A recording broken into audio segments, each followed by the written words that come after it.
Hello everyone.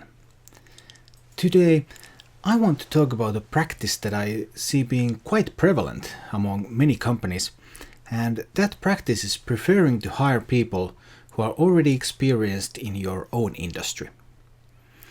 It should be obvious that there are benefits to hiring people who are experienced in your own industry.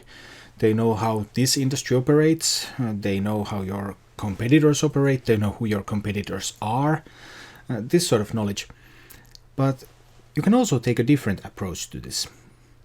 And that approach is innovation.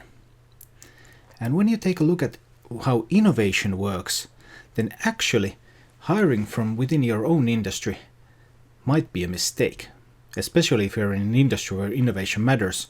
And, well, innovation matters in all industries, in some more than others.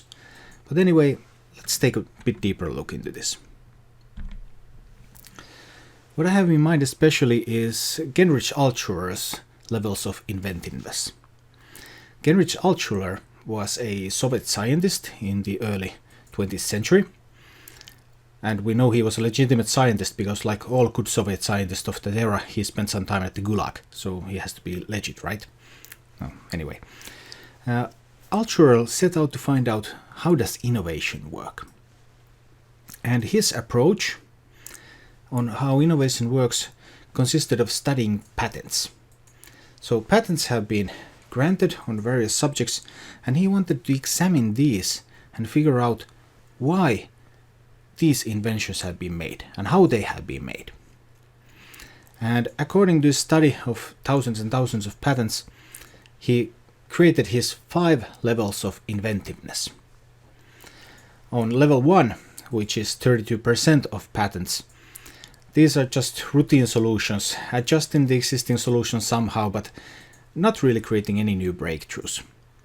And in fact, Altschuler even argued that there might be a lot more level 1 inventions than 32%, because many of them simply are not going to even be patented.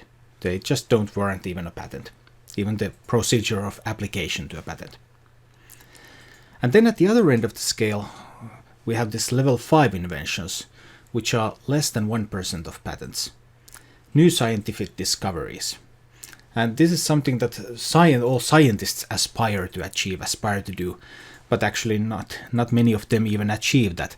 So really creating new knowledge where previously none existed. But between those, there are these levels 2, 3, and 4. Level 2, resolving contradiction based on information available within the industry, but not widely known within the industry. Then level 3, resolving a contradiction using engineering knowledge from other fields, so applications that are already developed in other industries, but are not used in this industry anywhere. And then there's level 4, resolving contradiction by using scientific knowledge new to the industry. So now there's not necessarily even an engineered solution ready, but scientific knowledge already exists to solve this problem, and an application of that is being made. What does this mean for innovation and for hiring within your industry or hiring outside your industry? Basically what it means is that when you go higher up the innovation curve and the levels of inventiveness, the more wider spectrum of knowledge is needed to achieve that. And if you only focus on hiring from within your own industry, it's going to be really difficult to acquire that wide perspective that is needed to come up with these really groundbreaking innovations.